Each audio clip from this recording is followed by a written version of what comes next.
Grandes traidores a España desenmascara a los judas que han cambiado para siempre nuestra historia.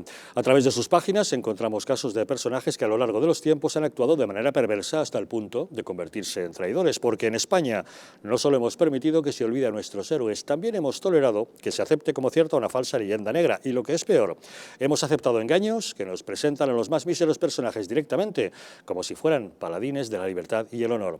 Hay que conocerles el mejor modo entrando en su página web, elgrancapitanediciones.es, y pedir que nos envíen esta obra directamente a casa. Se trata de un libro fundamental porque solo conociendo a los traidores del pasado podremos identificar a los enemigos del presente.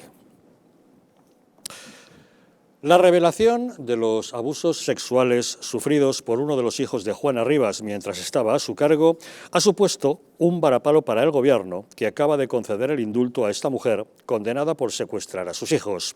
El caso de Juana Rivas tuvo un gran impacto mediático en España, donde los colectivos feministas se pusieron del lado de la mujer que había acusado de malos tratos a su exmarido, un hombre que vive en Italia y al que se negó a entregar a los menores. Ahora, un juez de Granada se niega a poner en libertad a la mujer, argumentando que ella puede suponer un peligro para sus hijos. El caso pone nuevamente sobre la mesa el doble rasero que se puede aplicar en los casos de violencia de género, la predisposición que las leyes españolas puedan tener a dar una mayor relevancia al testimonio de una mujer frente al de un hombre y la politización que en ocasiones sufren este tipo de casos. Por eso es tan importante el papel de los medios de comunicación. Y ese es el tema analizado este fin de semana en Burgos, en la tercera jornada de violencia de género y medios, organizada por la Delegación del Gobierno en Castilla y León y la Asociación de Periodistas Feministas de la región. Los medios tienen un papel fundamental en la prevención de la violencia, difundiendo contenidos basados en los valores de igualdad y respeto. En la jornada participó la fiscal María Boado Olavarrieta, que es la coordinadora de violencia de género de Castilla y León. Doña María Boado Olavarrieta, muy buenas noches. Hola, buenas noches, Javier. Buenas noches, encantada de oírte. Gracias por acompañarnos. El Convenio de Estambul, ratificado por España en 2014, ya establece la obligatoriedad de ir fomentando las ideas de respeto y de igualdad a través de la educación para los niños y a través de los medios de comunicación para los adultos.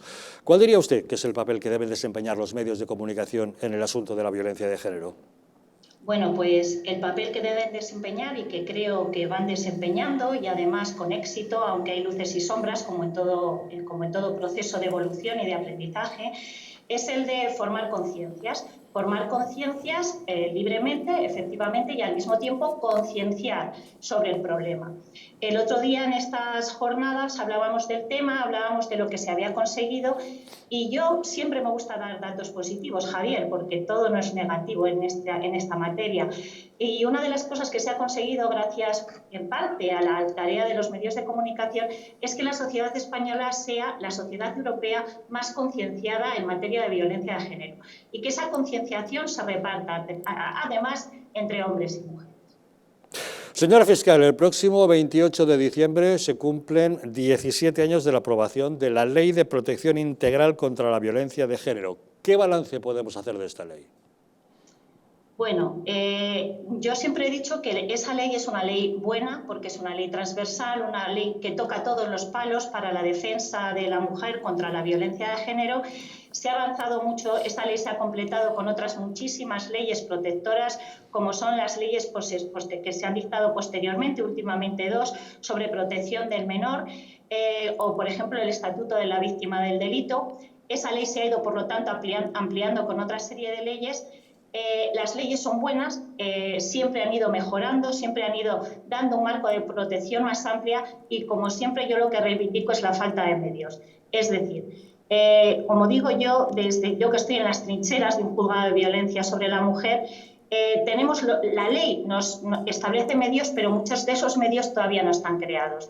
No han tenido dotación legislativa y todavía nos faltan muchas cosas de las que se nos prometían en el año 2004. Me estoy refiriendo, por ejemplo, a las unidades de valoración integral que deberían existir en cada juzgado de violencia de género y que lamentablemente hoy, muchos años más tarde, todavía no existen. La mayor crítica que recibe esta ley, señora fiscal, es que consagra la discriminación positiva. ¿Hasta qué punto ¿puede eso poner en peligro la presunción de inocencia de un presunto agresor o incluso dar más valor al testimonio de una mujer que al de un hombre o considerar más grave un crimen cometido por un hombre que uno cometido por una mujer? Bueno, entiendo desde mi perspectiva de fiscal, Javier, que la presunción de inocencia es parte del principio de legalidad y es parte fundamental y base del Estado democrático de derecho. Es un principio y un derecho fundamental. Y todos los fiscales y todos los jueces debemos actuar conforme al principio de legalidad. Y ese principio de legalidad incluye el derecho a la presunción de inocencia. Entonces, entiendo que todos los jueces y fiscales profesionales y desde nuestro trabajo, aplicando esa legalidad, tenemos que garantizar siempre esa presunción de inocencia. Siempre actuamos con parámetros legales y con parámetros jurisprudenciales. Es la jurisprudencia la que determina qué criterios han de tenerse a la hora de valorar las declaraciones tanto de la víctima como del agresor como del resto de los testigos. Entonces, realmente tienen que saber que los juristas, los que trabajamos en esta materia, actuamos de acuerdo con principios legales y jurisprudenciales y siempre va con el respeto a la presunción de inocencia. Con la aprobación de diversas legislaciones en materia LGTBI, ¿hasta qué punto no queda desfasada la ley de violencia de género si no contempla la nueva casuística de parejas homosexuales o incluso de la propia definición del sexo de cada persona? Pues efectivamente, cuando nos encontraremos con ese problema. La situación actual, Javier, es la siguiente. Cuando nos venía una persona trans como víctima, por ejemplo, de violencia de género, nosotros siempre atendíamos a la realidad registral, es decir, a lo que constaba en el registro. Si esa persona figuraba en el registro como mujer, ya era víctima, o sea, era competencia del juzgado de violencia contra la mujer. Si constaba en el registro como hombre, pero se había realizado ya el proceso de transformación física de esa persona, en base a esos documentos o a una documentación médica o a informes forenses, se podía también considerar mujer a los efectos de la ley de violencia sobre la mujer. Esto efectivamente ha quedado totalmente trastocado con la nueva ley a la que te refieres, Javier, que da prioridad a la situación registral, es decir, a la manifestación de la persona mayor de 14 años, sin necesidad de que haya esa documentación médica o esa, digamos, autorización médica. Por lo tanto, pues todavía no se nos han planteado los casos, evidentemente, pero cuando se nos planteen, entiendo, aunque supongo que la Fiscalía General del Estado dictará las instrucciones y circulares correspondientes, entiendo que tendremos que atender a la realidad registral y que será mujer la persona que aparezca como mujer en el registro civil y será hombre la persona que aparezca como hombre en el registro. Estos días estamos asistiendo a un caso polémico del que no sabemos si nos podrá dar usted alguna opinión. El Gobierno ha concedido el indulto a Juana Rivas, una mujer condenada por haber secuestrado a sus hijos, negándose a devolverlos al padre, que vive en Italia, al que acusó de malos tratos. El caso de Juana Rivas se convirtió en bandera del feminismo en España, pero un juez de Granada se niega a ponerla en libertad porque sospecha que ella consintió los abusos sexuales que pudo haber sufrido alguno de sus hijos. ¿Hasta qué punto la ley en España supone predisposición a creer a la madre y no al padre, o qué hubiera pasado en caso de que hubiera sido la inversa? No sé si tiene una opinión formada respecto a este asunto. Bueno, yo lo que te puedo decir, Javier, efectivamente, bueno, el conocimiento que tengo del caso es que lo que se ha pedido por parte de la defensa de esta mujer es la suspensión de la condena, dado que el indulto establece o ha rebajado la pena de tal manera que ahora pueda acogerse al beneficio de la suspensión. El beneficio de la suspensión tiene una serie de requisitos legales establecidos en la ley, objetivos, que son básicamente la duración de la pena y la ausencia de antecedentes penales. Si estos requisitos los cumple la mujer Juana Rivas en concreto, lo desconozco porque no soy la fiscal que lleva el asunto y por lo tanto no me atrevo porque no lo sé y no lo he visto.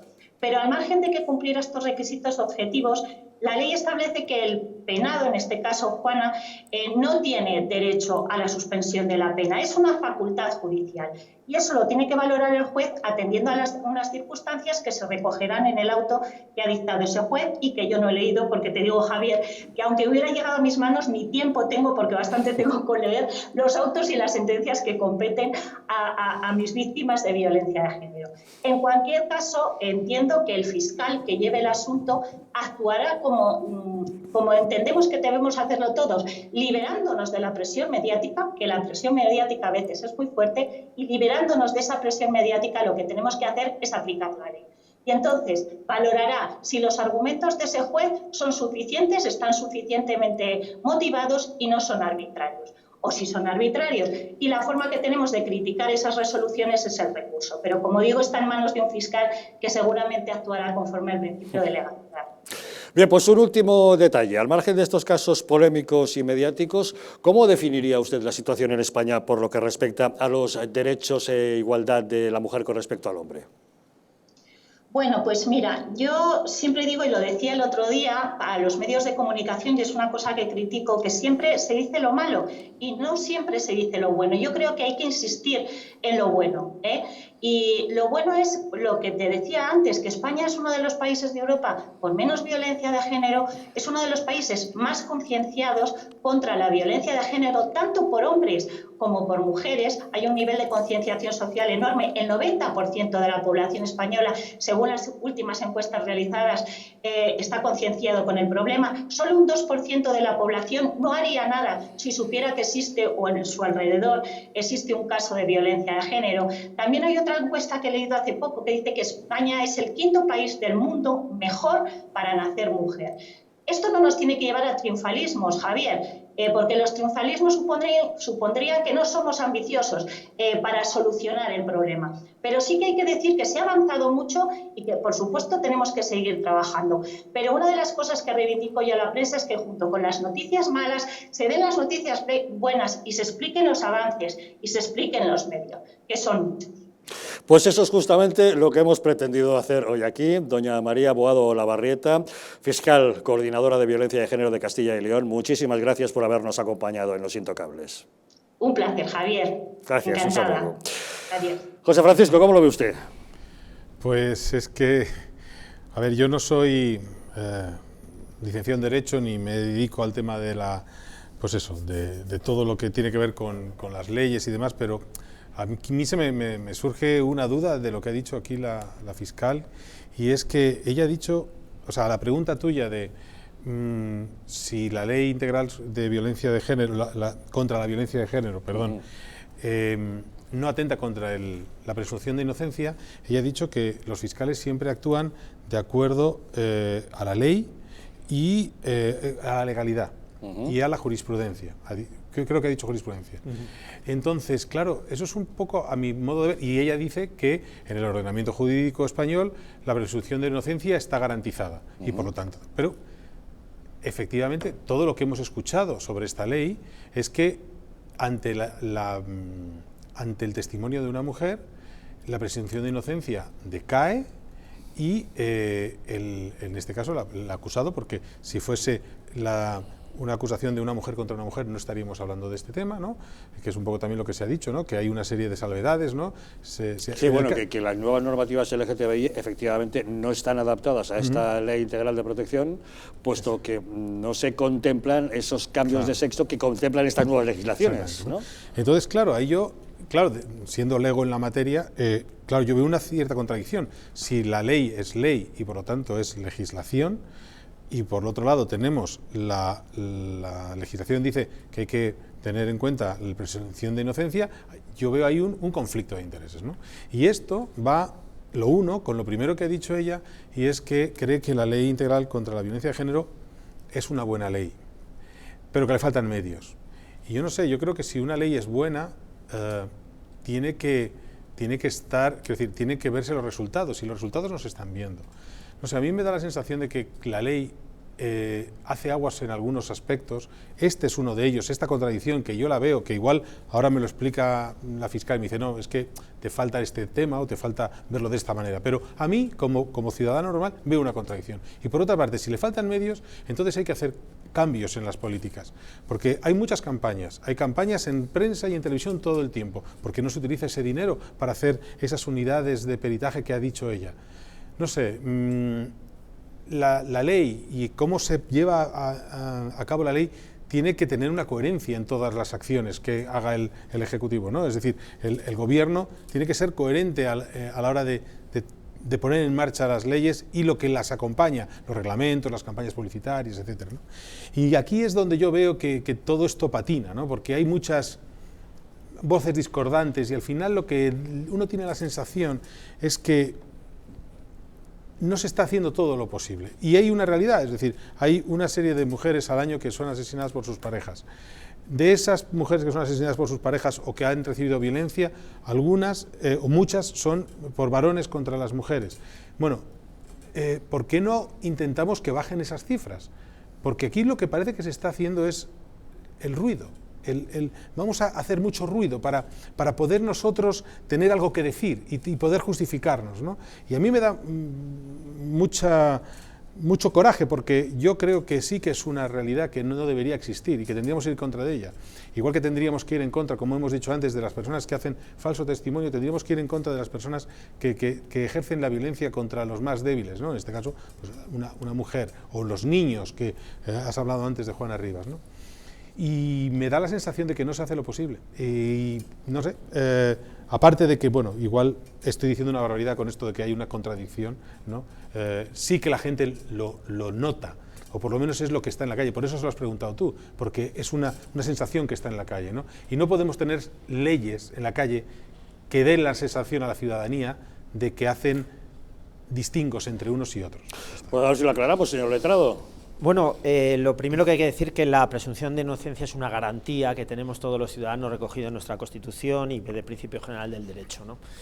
Con esto quiero decir que eso nos compete a todos, o sea, en cuanto a las leyes de género, me refiero absolutamente a todo el mundo, o sea, sean gays, no sean gays, en fin.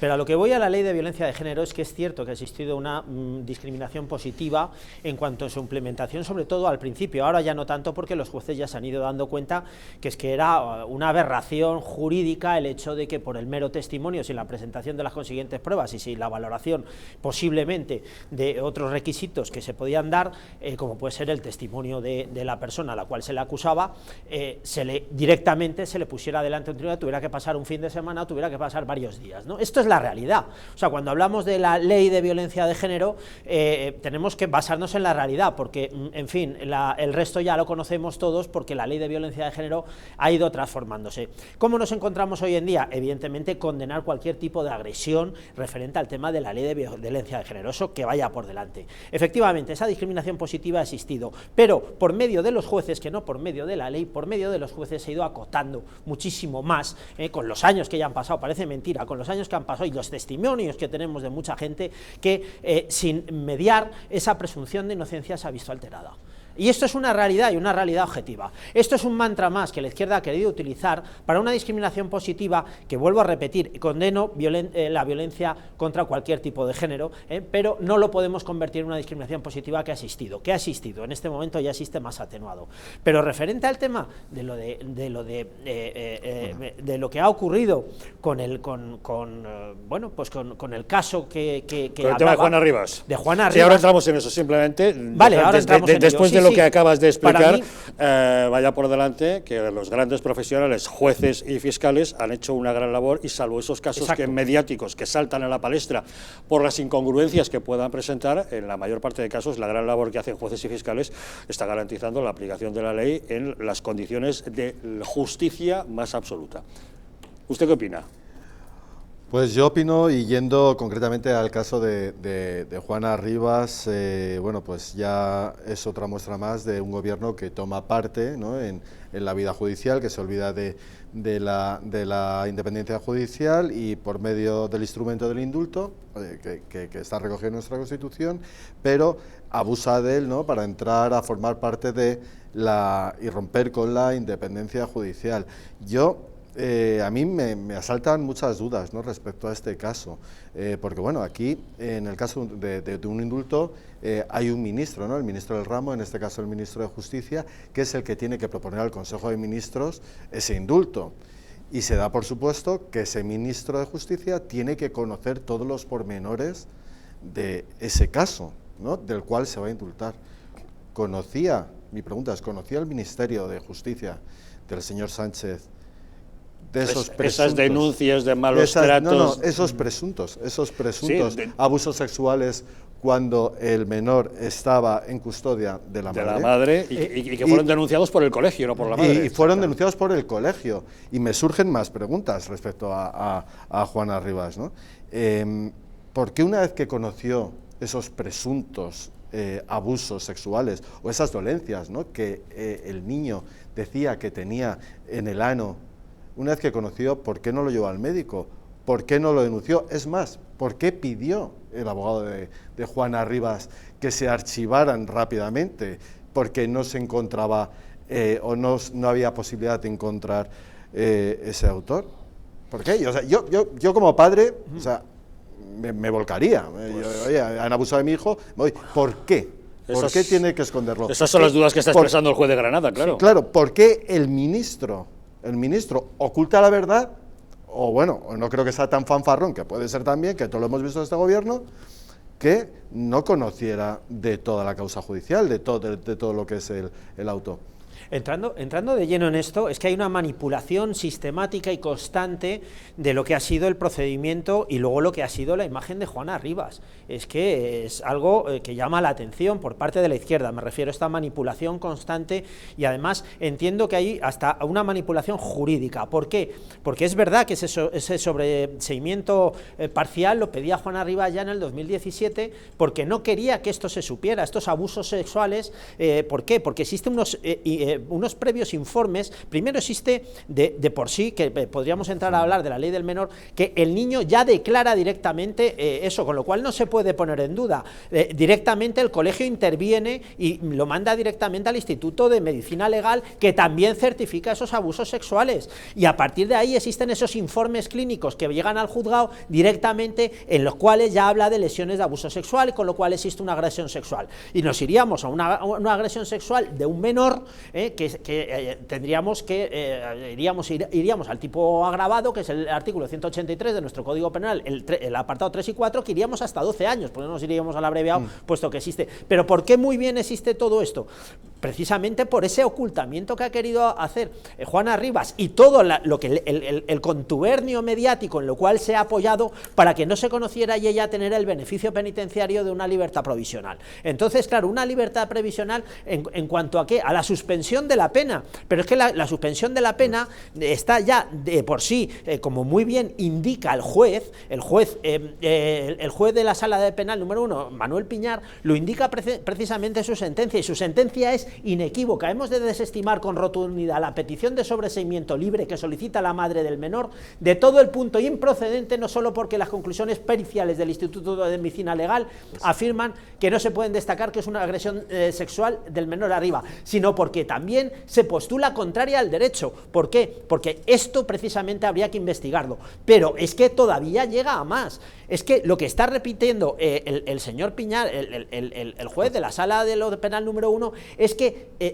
está pidiendo directamente al resto de los tribunales y al gobierno que está utilizando esta bandera del indulto, para mí un indulto fake, puesto que existen todos estos antecedentes que se han intentado ocultar. Yo diría, ¿por quién? Por la Fiscalía de la señora Delgado, también porque no ha entrado tampoco ha entrado directamente a la valoración de estos informes que ya existen, que repito, que existen, por los informes que obran directamente en el Instituto de Medicina Legal y por los informes que obran directamente en el juzgado, y pide al gobierno y a la Fiscalía que por favor que entre a valorar todas estas cuestiones. Por eso deniega directamente la petición que, bueno, pues en este momento tendría de la suspensión de la pena. Por eso mismo yo digo que a este gobierno la igualdad le importa poco. Nada. Le importa más bien, oye, pues coger la bandera y venderte como el gobierno más social y que más haya por el apoyo a la mujer. En el momento que tú dejas a un niño de 5 años, creo que tenía el hijo, ¿no?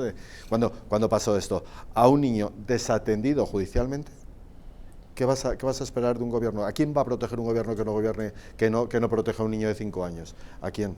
Pero aquí es que estamos ¿A dónde están dedicados esos 500 millones de presupuesto? La manipulación de la ley de violencia de género, y estamos hablando también en este momento de una de la agresión sexual de la ley del menor, ojo. De todas maneras, maneras, el retorcimiento de la ley llega a tal tamaño, por parte incluido de la Fiscalía y por parte del Ministerio de Justicia, que repito, el auto del juez ahí está. Ni una coma, o sea, es que no cambiaría ni una coma, es, vamos, claro y diáfano. Por favor, vale ya.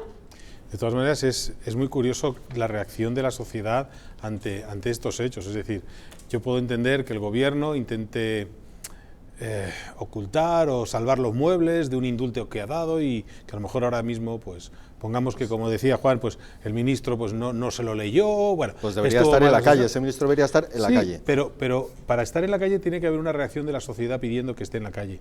Y es lo que a mí más me perturba de todo esto, es que no ha habido una reacción de la sociedad, y cuando hablo de la sociedad, medios de comunicación, etcétera, unívoca e inequívoca, diciendo, miren, a lo mejor estamos equivocándonos, pero por si acaso, vale, paren las máquinas, vamos a investigar, vamos a proteger a los más débiles, a las únicas personas que no se pueden defender por sí mismas, que son los niños, porque los adultos, bueno, pues aunque ya seas una persona anciana, pues todavía tienes un bagaje, sabes un poco defenderte, etcétera, pero los niños son los más indefensos de la sociedad. Y no ha habido, o sea, ha habido como volvemos otra vez a estos dos bloques, ¿no? Unos que dicen, bueno, pues vamos a proteger al menor, pero otros que se empeñan en seguir adelante. Bueno, da igual, tiremos para adelante. Por favor, es súper grave lo que se está diciendo aquí.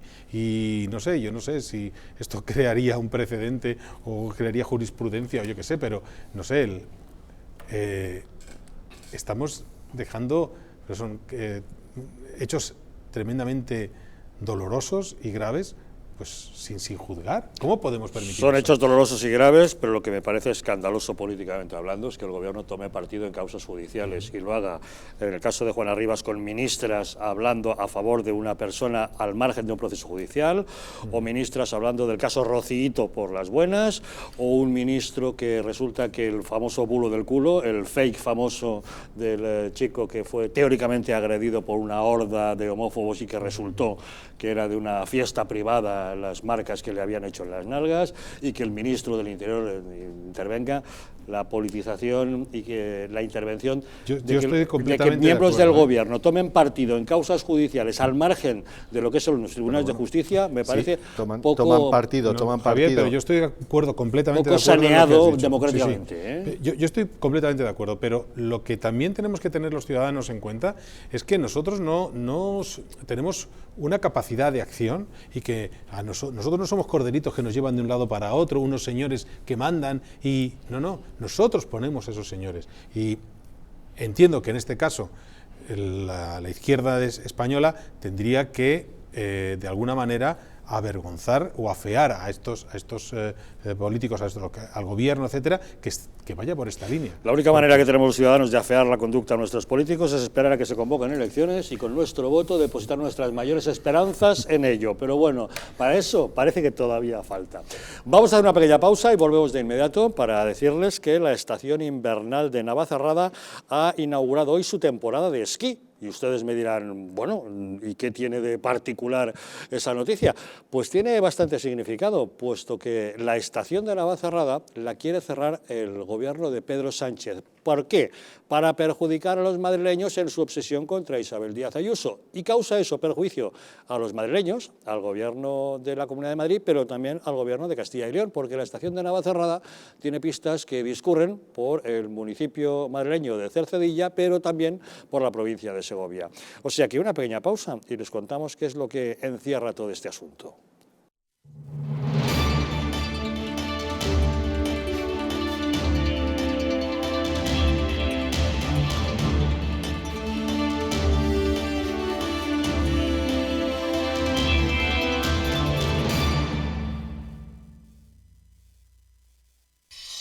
Volvemos en 5 minutos.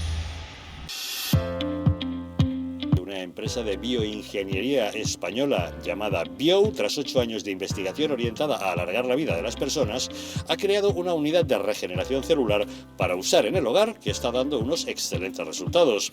Ya se ha demostrado científicamente que mejora la síntesis de proteínas, aumenta la energía en las mitocondrias y facilita la regeneración de tejidos.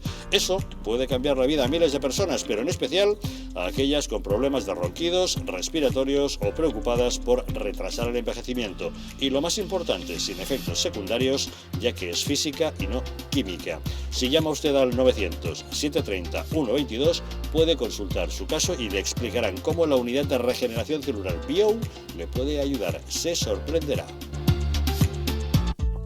La presencia del colágeno en la composición de huesos, piel, ligamentos, cartílagos y tendones es imprescindible para frenar su deterioro. Sin embargo, a medida que envejecemos, su producción se reduce. Colacel Antiox de Mundo Natural combina en una misma toma colágeno hidrolizado puro, antioxidantes, ácido hialurónico y vitamina C, que contribuye a la formación normal de colágeno. Haz del tiempo tu gran aliado. Colacel Antiox.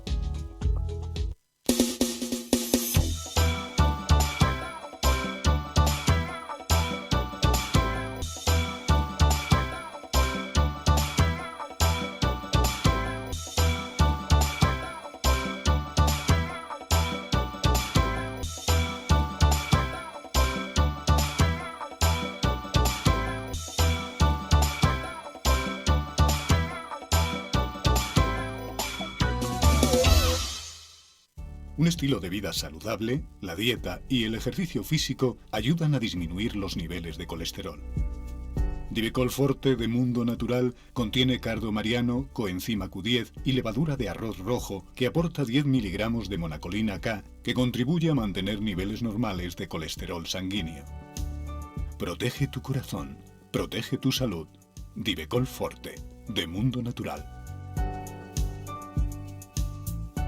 ¿Sabías que en España hay 30.000 muertes por infarto cada año? ¿Sabías que después de un infarto, cada minuto transcurrido disminuye las posibilidades de sobrevivir un 10%? ¿Sabías que una ambulancia de media tarda en llegar a nuestra casa entre 10 y 12 minutos, produciéndose 3 de cada 4 infartos en nuestro hogar? Nace en España el proyecto Protege tu Vida con el objetivo de salvar más de 7.000 vidas al año. Ahora, salvar tu vida depende de ti. Crea en tu hogar un espacio cardioprotegido con el mejor desfibrilador y de fácil uso. ¿Qué precio le pones a tu vida? Llama ahora al teléfono 900-730-061 o entra a nuestra página web www.protegetuvida.eu y verás que proteger tu vida cuesta muy poco. ¿Quieres dormir tranquilo sin pensar en si cobrarás tu alquiler?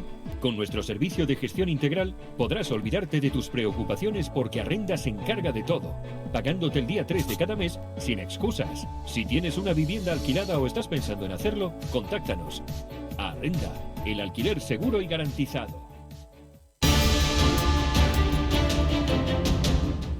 ¿Estamos en un auténtico Estado democrático o estamos en una partitocracia? Porque este programa se hace para ustedes. La ciudadanía está quedando atónita a lo que estamos viendo.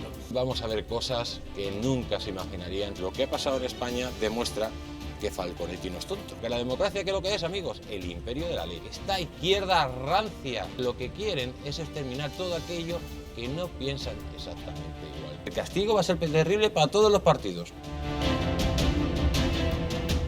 Recuerden que no les engañen, porque la verdadera libertad consiste en estar bien informados.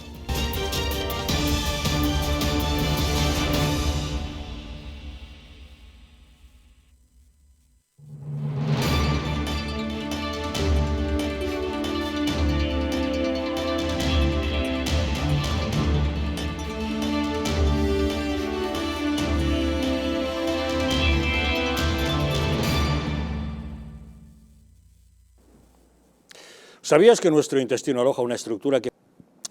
La obsesión de Pedro Sánchez por perjudicar a la Comunidad de Madrid, gobernada por Isabel Díaz Ayuso, le ha llevado a declarar la guerra al deporte del esquí y a la viabilidad del sector de la nieve en la sierra madrileña. El pasado mes de marzo, el organismo autónomo Parques Nacionales, entidad dependiente del Ministerio de Transición Ecológica, decidió no renovar la concesión para las pistas de esquí de la estación de Navacerrada, argumentando motivos medioambientales. La estación de Navacerrada cuna de la familia Fernández Ochoa y motor de los primeros grandes éxitos internacionales y olímpicos del esquí español, está ubicada en la Sierra Madrileña, en el municipio de Cercedilla, aunque 3 de sus pistas discurren por la provincia de Segovia.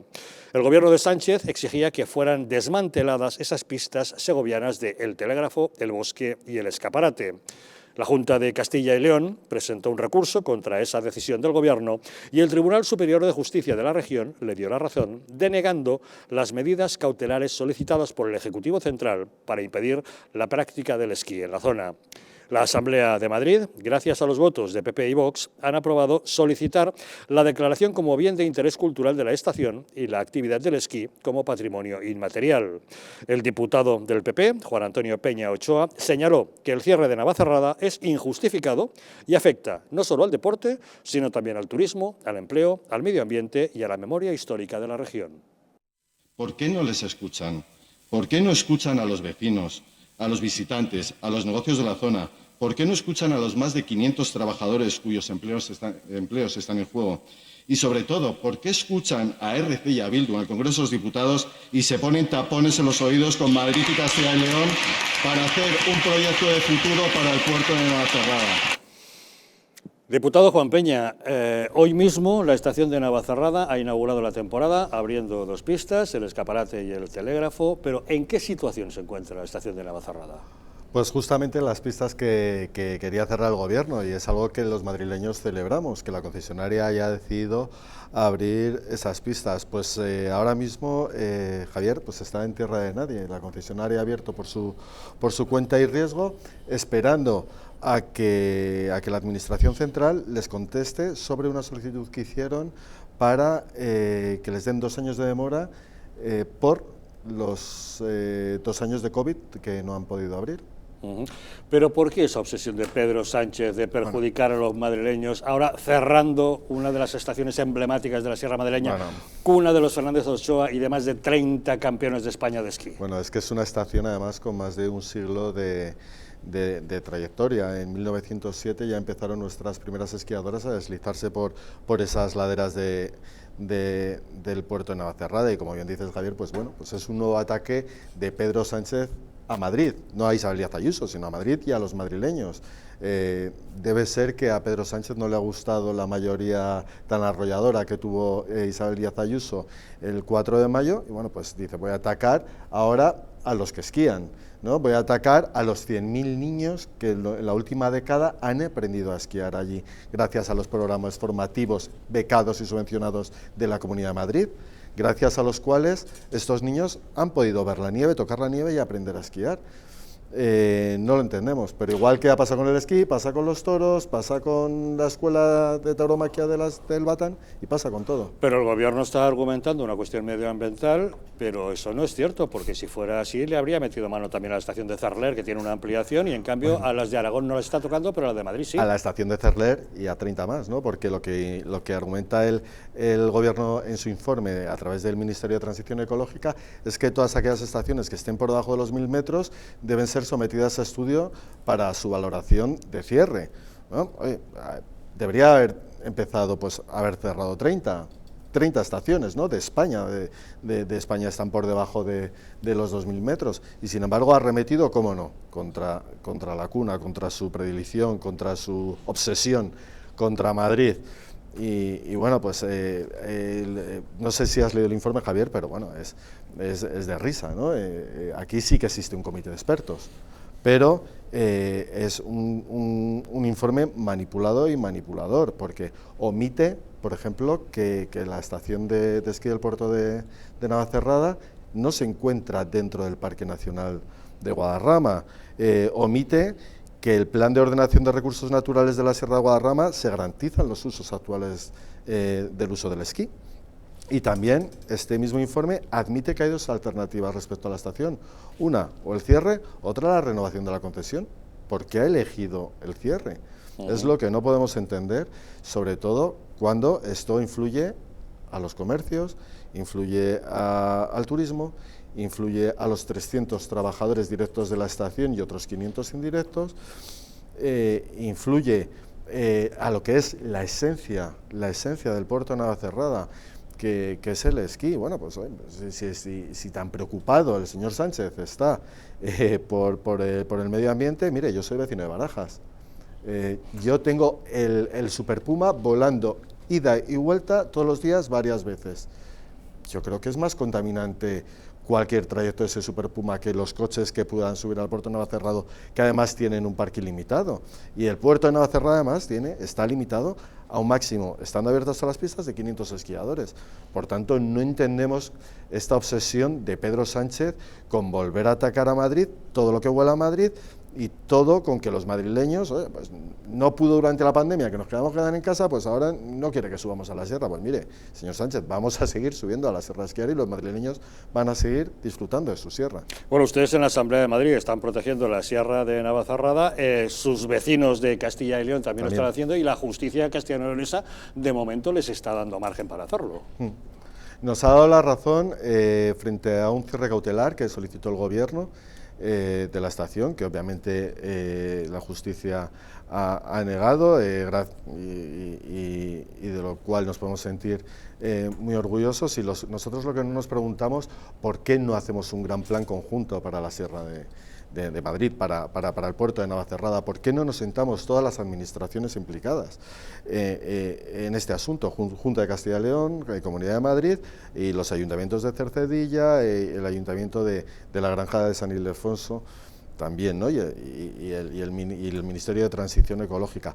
¿Por qué el Gobierno, ese Gobierno que tanto dialoga, que tanto le gusta el diálogo, que tanto escucha a RC y a Bildu y a personas normales que solo quieren que se mantenga una estación de esquí abierta, no los escucha? ¿Por qué no nos sentamos todos y llegamos a buen término en el futuro de Navacerrada? ¿Por qué no determinamos todos juntos cuál es el futuro de Navacerrada, que ya digo, es una de las pioneras estaciones del esquí español y sobre todo de la región, ¿no? que es un símbolo para la región del esquí? Sin duda, aparte de ser una fuente industrial y económica importantísima. Don Fernando, brevemente, ¿qué se trata? ¿Una nueva agresión de Sánchez contra Ayuso? Totalmente, bueno, y aparte de decir que es un sitio maravilloso, estupendo, extraordinario, donde todos lo hemos pasado bien, con plástico, sin plástico, con trineo, sin trineo, cayéndonos, no cayéndonos, yo no tengo ni idea de esquiar. Pero que quiero decir que también va directamente, ya no solamente, como muy bien dices, contra los trabajadores que se encuentran ahí, contra la diversión, contra la libertad que tiene el madrileño para poder ir a su sierra de toda la vida. Y además, repito, me parece muy bien lo que indicas, en el sentido, ¿por qué no se hace un plan general entre Castilla y León, la Comunidad de Madrid, los diferentes ayuntamientos y el Ministerio? ¿Qué pasa? ¿Que el Ministerio no es capaz? Pues claro que no es capaz, porque ya lo sabemos, aquí lo obvio no es capaz y sin embargo las medidas ideológicas sí son capaces. Nada, yo apuntar simplemente que lo triste es que lo único que se le ocurre al gobierno es cerrar. O sea, no hay un mensaje detrás, no, vamos a proteger este paraje y vamos a hacer esto y lo otro y lo demás allá, y bueno, tenemos que sacrificar las pistas, ponte. Bueno, pues igual podríamos escucharlo, ¿no? Pero ¿qué es lo único que se escucha? Cerrar. Unilateralmente. Es la única solución unilateralmente. Y eso es muy pobre, sinceramente, ideológicamente y sobre todo para el ciudadano es muy pobre, porque se crean daños colaterales, como los que estaba comentando Juan, de familias que viven de eso, familias que lo han pasado muy mal los 2 años anteriores y no sé, que hay algo más que hacer que cerrar simplemente, lo único que quería decir. Bueno, ¿y qué posibilidades de viabilidad cree usted que va a tener el asunto? Bueno, pues no sé, yo confío que antes de que pasen estos 2 años, yo espero que se dé la moratoria del COVID y que pueda abrir durante 2 años más y la concesión se prorrogue y que por medio, obviamente, nos quitemos a este gobierno de encima. Y entonces seguramente se acabará el problema, ¿no? Y se acabará el problema, seguro, porque el rodillo del gobierno sabemos cuál es. Cuando algo se le mete en la cabeza, arrasa con ello, no escucha a nadie, ni a ninguno, le dan igual los niños que van a perderse la oportunidad de aprender a esquiar ahí, le dan igual las familias que pierden el empleo, le da igual llevar al paro a gente de los pueblos limítrofes. Le da igual todo. Ellos, con tal de salirse con la suya y de agarrar, igual que agarra la bandera del feminismo, con lo que hablamos antes de Juan Arribas, la bandera del medio ambiente, yo creo que no se es más medioambiental por eso. O, ¿por qué no explican qué repercusión ecológica puede tener el desmonte de los remontes? ¿No? Meter ahí un helicóptero enorme de dimensiones desproporcionadas a quitar los pilones, ¿no? Esperemos que no lleguemos a verlo. Esperemos que no lleguemos a verlo, y de todas formas ahí en el grupo parlamentario, y me consta que el Gobierno de la Comunidad de Madrid también está en pie de lucha para que Navacerrada siga abierto. Todo nuestro apoyo a la estación de esquí de Navacerrada, a los vecinos de Cercedilla, a todos los aficionados al esquí de la Sierra Madrileña, a toda esa maravillosa sierra de Navacerrada que tenemos, toda la sierra de Guadarrama, y también a nuestro apoyo a los vecinos segovianos de la pista, que los madrileños y segovianos puedan seguir esquiando en esas pistas. En fin, terminamos. Muchísimas gracias, don Fernando Martínez Dalmau, por habernos acompañado. A vosotros, como siempre. Gracias, Juan Peña, por haber estado con nosotros. Un placer. Muchas gracias, José Francisco Sigüenza, por acompañarnos. Muchas gracias. Gracias también a todos ustedes un día más por estar con nosotros, pero no se vayan lejos, que ahora les dejamos con la película Esta noche, un lugar en ninguna parte, una película de Sidney Lumet que nos narra las peripecias de un matrimonio que esconde un oscuro pasado. En su juventud, en los años 60, formaban parte de un grupo violento radical, y resulta que un atentado con bomba que causó varios heridos les obligó a vivir clandestinamente y a cambiar continuamente de domicilio para escapar y no ser localizados por el FBI. Interesante película, que disfruten de ella, que nosotros les esperamos nuevamente mañana aquí en Los Intocables.